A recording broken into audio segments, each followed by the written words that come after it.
Ah,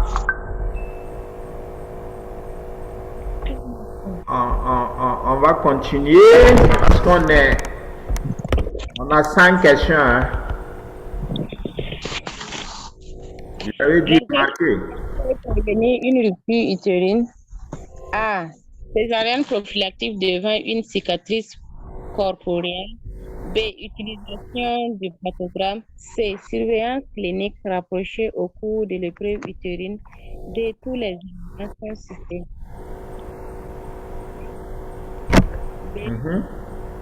C. Donc D. Tous les éléments sont cités. On est d'accord? Je pense que oui. 87. En cas d'hémorragie après 22 semaines, une hémorragie de Benkiser. B. Un placenta prévia. C. Une rupture utérine.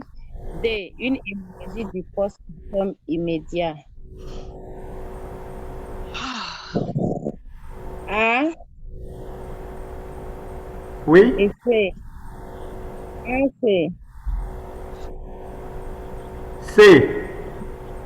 Oui. En cas d'hémorragie après 22 semaines, il faut penser à une hémorragie de Benkiser. Oui. Pensez à un placenta previa. Oui. Oui.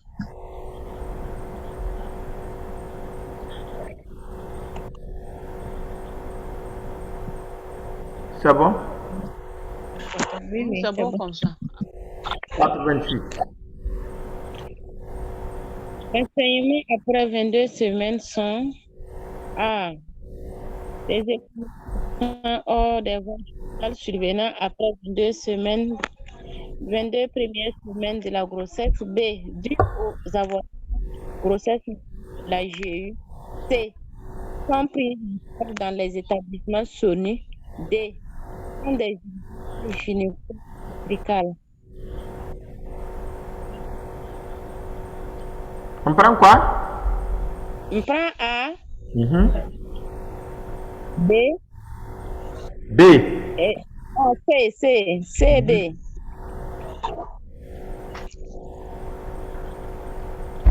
D. Sont des urgences gynéco-obstétricales. Et les saignements après 22 semaines, habituellement, il faut les prendre dans des établissements SONU. Donc, je pense que c'est A, c'est C et puis c'est D.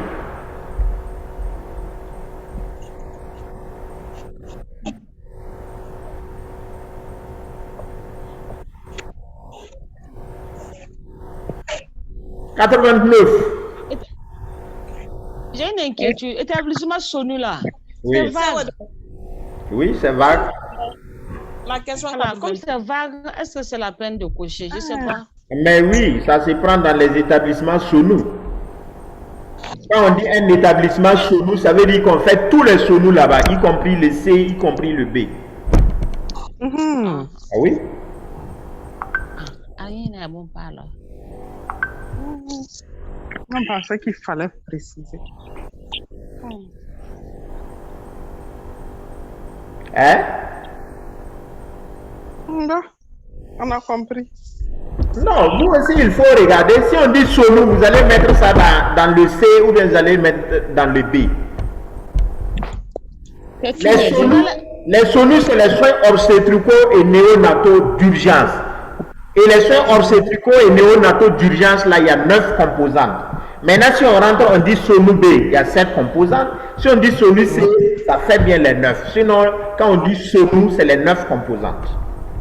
Ok. Voilà. Merci. 89. Les saignements après 22 semaines d'aménorrhée peuvent être dus à la grossesse ectopique. B.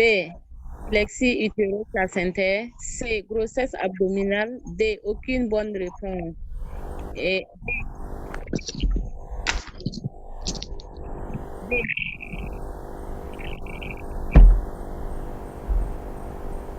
On a déjà vu ça, non? Oui. C'est l'HRP qu'on appelle également apoplexie utéro-placentaire. Donc, après 22 semaines, c'est pas grossesse extra-utérine, c'est pas grossesse abdominale, mais on peut avoir ce qu'on appelle l'apoplexie utéroplacentaire.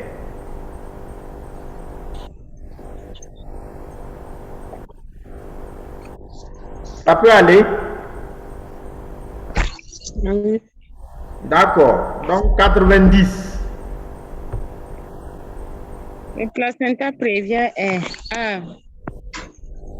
Un placenta inséré en partie ou en totalité sur le fond utérin. B. Une infection basse du placenta. C. Une urgence obstétrico-chirurgicale. D. Est un placenta inséré en partie ou en totalité sur le segment inférieur. Je choisis CD. CD. Oui.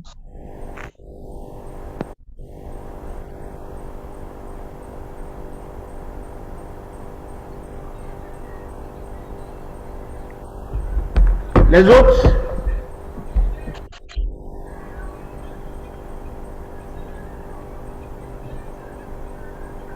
Ça peut aller? Et le B? Oui, le B. Ah.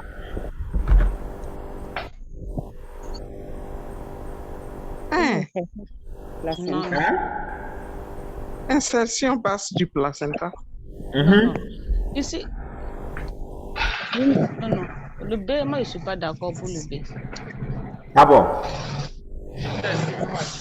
C'est l'insertion Qui n'est pas d'accord? totale ou partielle du placenta. Est-ce qu'on a... La définition, en tout cas, Oui, la définition. Il n'y a pas d'insertion basse dans la définition. Ah bon? C'est Autant l'insertion basse du placenta, c'est la même chose que si vous dites insertion en partie ou en totalité sur le segment inférieur. La partie basse de l'utérus, c'est quoi? C'est le segment inférieur. Donc, comme on a déjà mis au niveau du D, est un placenta inséré en partie ou en totalité là. Je me suis dit que ça s'apprend. C'est une urgence gynéco-obstétricale. Le placenta prévia là, on dit aussi que c'est une insertion basse du placenta. Mais comme on a dit de cocher toutes les réponses qui sont justes. Cochez là où les bonnes réponses. Le placenta prévia, c'est une insertion basse du placenta. Ça peut être une partie qui est basse, mais toujours est-il que c'est une insertion basse du placenta. Ok? 91.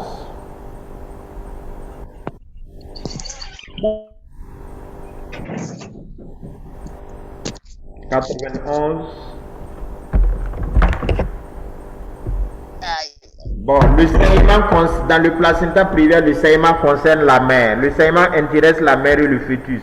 Le traitement est toujours chirurgical. L'accouchement par voie basse est possible. Le saignement concerne uniquement la mère. L'accouchement par voie basse est possible.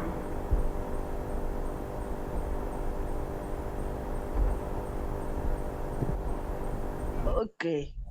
C'est bon? Je suis en train de galoper parce que mon téléphone va s'éteindre d'ici là.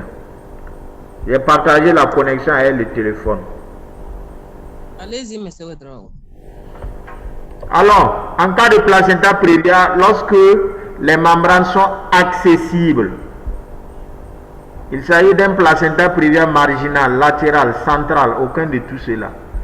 On a dit que si les membranes sont accessibles, ça veut dire que le placenta là, il n'est pas recouvrant. Il peut être marginal, il peut être latéral. C'est ça? C'est ça, non? Oui, c'est ça. Oui. Monsieur Ouedraogo. Oui. Mais mon inquiétude là-haut, ici, là, si les membranes là sont accessibles, là, c'est que la femme est en travail. Oui. Pourtant, marginal et latéral, là, c'est pendant la grossesse. Bon, ça c'est vrai.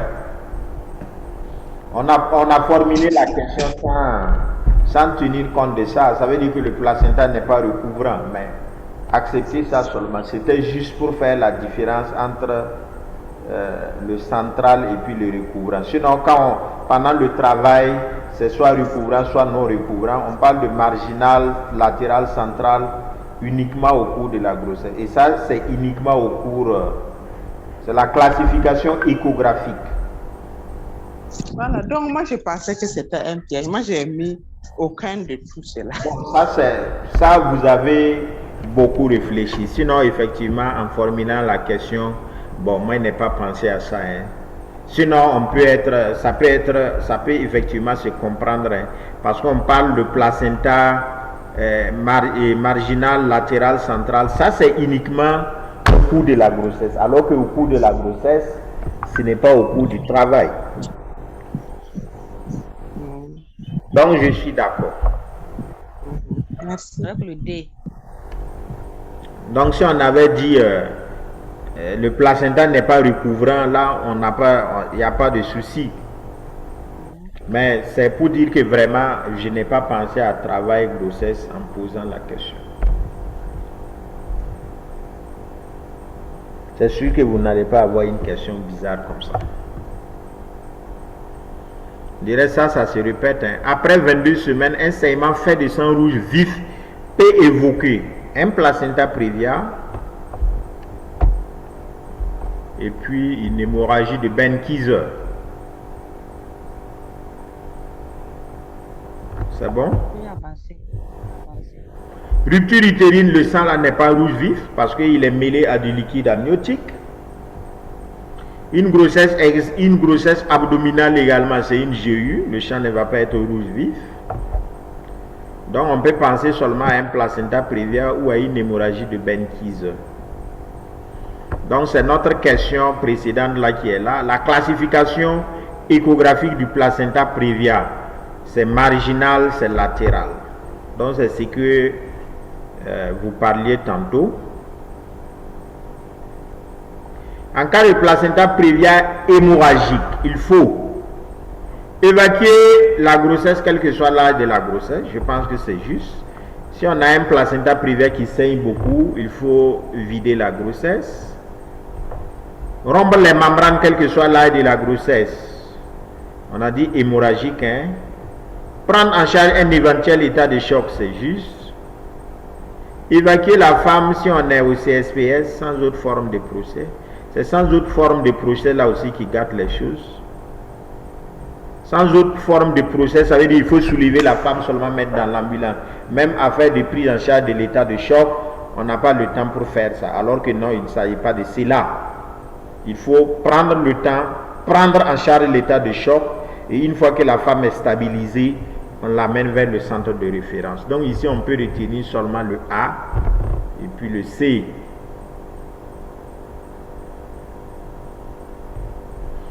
« 96, je vous laisse répondre à ça. 96. Tafarnam, allez-y. No contribution, no drink. Je connais pas. L'administration de la troisième dose du VAT confère une protection D. Combien? 95%. Combien? 95%. C. Ok, c'est bien le C. 95%. L'administration de la cinquième dose confère une protection à vie. A. Donc ça aussi c'est à vie. Si on fait cinquième dose, c'est à vie. Hein? Bon, toi tu es au haut niveau là-bas. Après une anesthésie, le patient peut manger 6 heures après. Le patient peut manger après 24 heures. Le patient attend la reprise du transit. Aucune bonne réponse.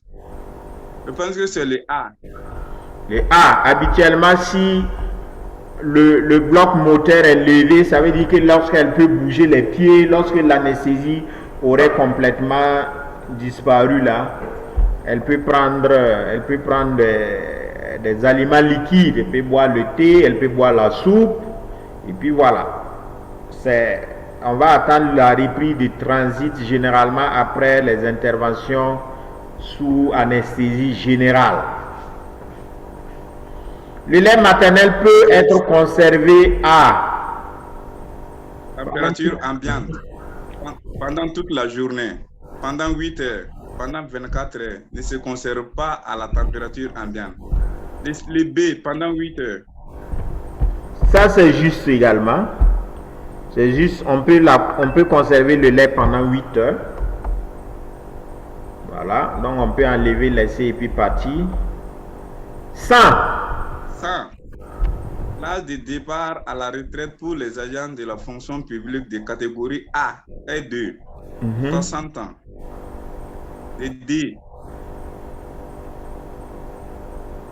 Hein? D.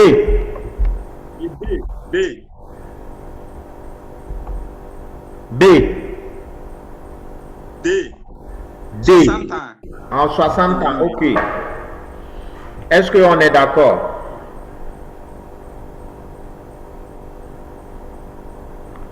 Donc, je pense que c'est effectivement 60 ans, catégorie A. Mais ça aussi, on va lire. Hein. On a dit les séances de préparation aux examens, quoi. Mais on a vu que tous les jours, nous, on voit les gens la partagent ça dans d'autres groupes. Si réellement, on ne prend pas tout le monde, ça veut dire que vous avez diminué également vos sens. Parce que vous ne pouvez pas payer, vous former et puis vous prenez ça, vous partagez dans les groupes. Tous les jours, je vois. Et souvent même, il y en a qui ont le culot de faire des captures d'écran et puis me demander la réponse là. Est-ce que c'est vrai? Est-ce qu'il n'y a pas une auto-réponse? Est-ce que c'est juste? Est-ce que... Bon. Ah, oui. Ah, c'est pas normal. Après, je peux Dans beaucoup de groupes. Hein? Il dit, j'ai vu ça dans beaucoup de groupes, je n'étais même pas contente. Ah, voilà, donc tu vois, non. Mais ils n'ont pas payé, voilà, oui. Mais ça, c'est vous. Vraiment. Ce qui est sûr, ça provient d'ici. Donc, si vous avez la chance et que l'on prend tout le monde, il n'y a pas de problème. S'il y a des histoires bizarres de ségrégation, il y en a qui vont prendre votre chance. Claire. Ce qui est sûr, nous, on a partagé les connaissances. Bon, vous pouvez faire également ce que vous voulez. Toujours est-il que chaque fois que vous partagez là, ce que peut-être vous ne savez pas, chaque fois que l'on partage, il y a une notification sur Google Form qui dit qu'un tel a partagé les questionnaires, un tel a... Donc, on peut même retrouver, mais je pense que, bon, on n'est pas à ce niveau, on ne va pas se créer des soucis, mais c'est clair que on a dit c'est un examen, c'est pas un concours, mais je pense que vous diminuez également vos chances. Et c'est pas aussi honnête. D'accord. Donc peut-être que on a fini. Je sais qu'il y en a qui viennent. Je vais juste présenter ça. Il y en a qui ont vu, il y en a qui n'ont pas vu. C'est pas le thème du jour. Hein. Je pense que vous voyez bien mon écran. C'est la feuille de réponse. Hein, en principe, c'est la feuille de réponse. Si on ne change pas, je pense que ça va être la même feuille. Et comment il faut le remplir? Il y a 16 cases. Il y a 16 cases. Et le numéro de récépissé que vous avez là, vous devez remplir un numéro, un chiffre par case. Ça fait 16 numéros. Ça fait 16 chiffres du moins. Pas numéro, mais 16 chiffres. Donc, un chiffre par case. Et à la fin également, lorsque vous finissez de remplir, vous regardez par colonne, vous recherchez le chiffre de chaque case et vous remplissez, hein, vous colorez la case. Si par exemple dans la première colonne, le premier chiffre là c'est 3, vous allez retrouver le 3 ici que vous allez colorer. Si le deuxième chiffre, le deuxième chiffre c'est 0, vous trouvez le 0 ici et vous colorez. Si le troisième c'est 9, vous trouvez le 9 plus bas ici et puis vous colorez. Si le quatrième chiffre, c'est par exemple 6, vous trouvez le 6 ici et puis vous colorez. Et ainsi de suite également jusqu'à la fin également de vos numéros. À droite, vous mettez le centre de composition. Habituellement, les gens vont vous donner qu'est-ce qu'il faut noter? Est-ce que c'est le centre de Ouagadougou? Est-ce que c'est le centre de Bobo? Est-ce que c'est le district sanitaire de Bourgougou? Est-ce que c'est le district sanitaire de Kaya? Est-ce que c'est le district sanitaire de Dafra? Dans tous les cas, je pense que des consignes seront données. Mais il faut dire que bon, ça ne va pas être facile, hein, parce que quand vous regardez le cafouillage, la chose là n'a pas été bien préparée. Déjà qu'on dit ça va être au niveau district, je ne sais pas c'est quel jour on va avoir les examinateurs, les surveillants et puis les briefés. Bon, déjà on est à vendredi, je ne sais pas si c'est déjà fait. Demain c'est samedi, il n'y a que demain seulement et puis voilà. Donc ça veut dire que c'est important de connaître même comment il faut gérer la feuille là, pour ne pas se faire également embrouiller par des surveillants aussi qui ne comprennent pas grand chose aussi. Par rapport à la feuille de réponse, ici c'est les réponses. On dit veuillez noircir là où les cases correspondantes à là ou aux bonnes réponses. Voilà, donc vous allez, ici chez nous on a dit que c'est juste 20 questions.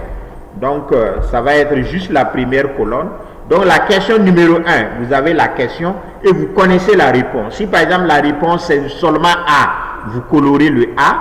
Si c'est C, vous colorez le C. Si c'est deux réponses, par exemple A et puis D, vous colorez A et puis D.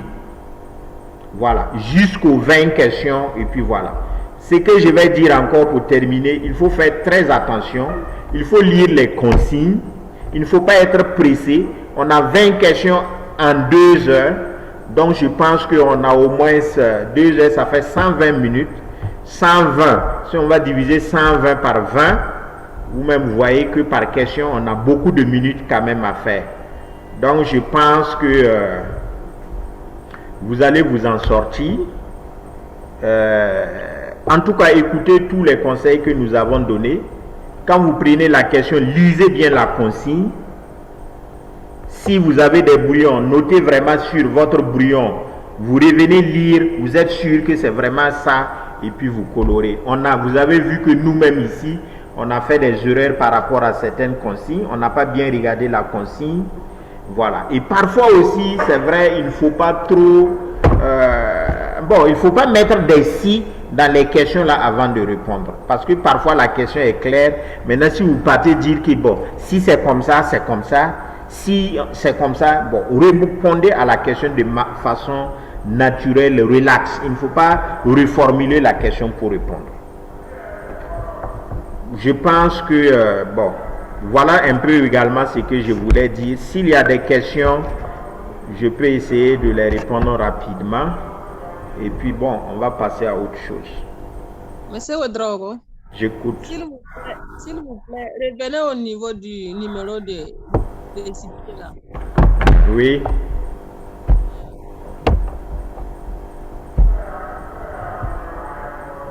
Voilà, numéro de récipient là. Avant, je voulais me rassurer, on met les numéros avant de cocher encore. Avant de faire quoi? Et 16 numéros là, on doit noter ça, non? Voilà les cases, je dis en haut là où vous voyez mon curseur là, c'est pour les 16 chiffres là. On met ça là-bas avant de descendre, mettre devant chaque case encore. Si vous ne mettez pas, comment vous allez retrouver ça dans la case là? Il faut mettre le numéro, comme ça vous regardez le numéro et puis vous le recherchez dans la colonne. Vous mettez le numéro, vous descendez, vous le cherchez. Si vous ne mettez pas le numéro, ça va être difficile. Donc vous commencez par remplir toutes les cases et ensuite vous descendez en bas de chaque case. Maintenant vous cherchez les chiffres et puis vous le colorez. Maintenant par rapport à parfois, entre-temps on a dit que pour les professionnels, là où on a mis CNIB, on va mettre le numéro matricule.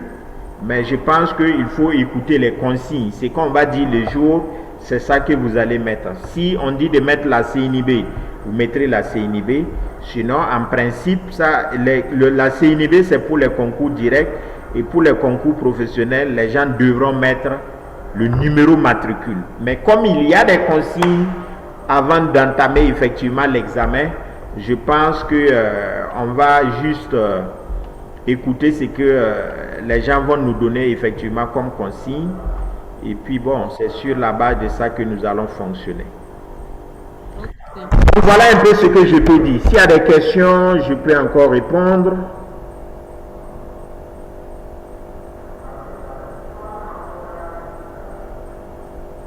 C'est bon, Konaté?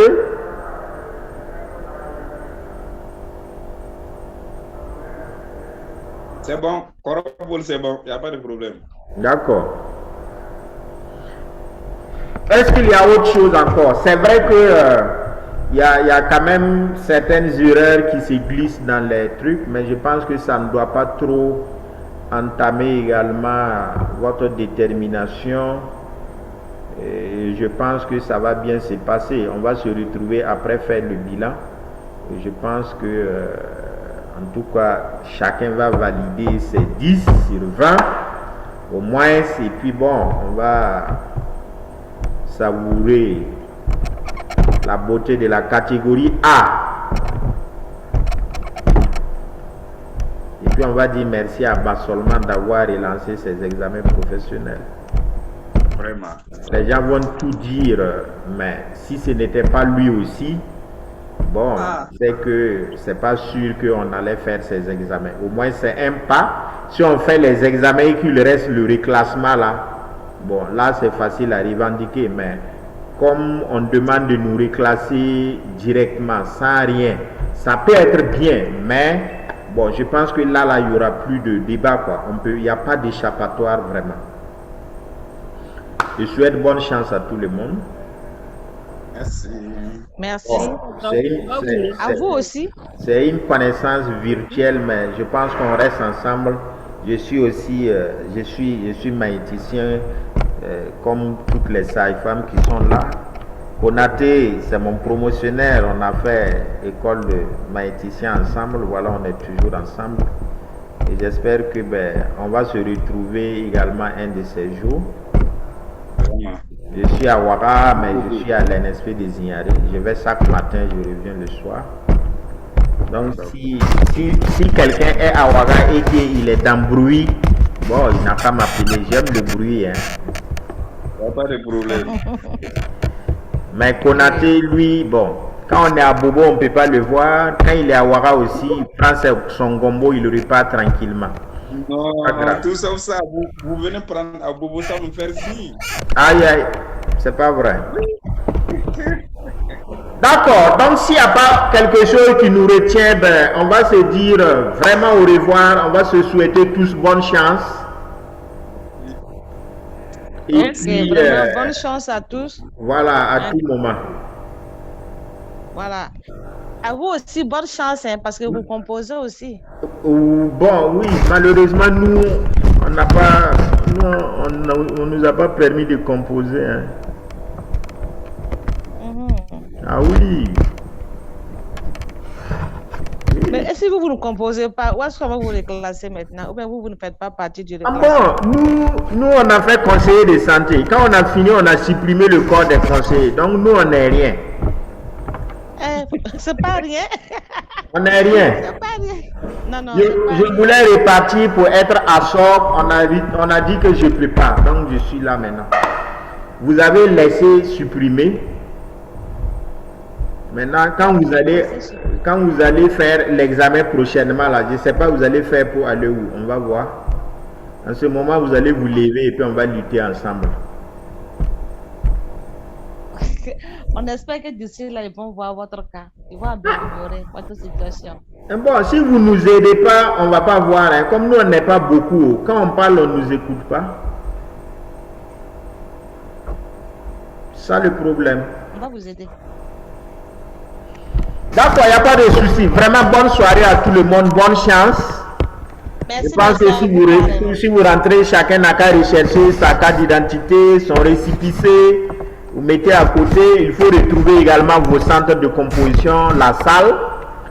Et puis, voilà, vous attendez lundi matin et dimanche matin. Et puis, bon, c'est sûr que ça va être bongal. Donc, bonne chance à tout le monde. Au revoir. Bye bye.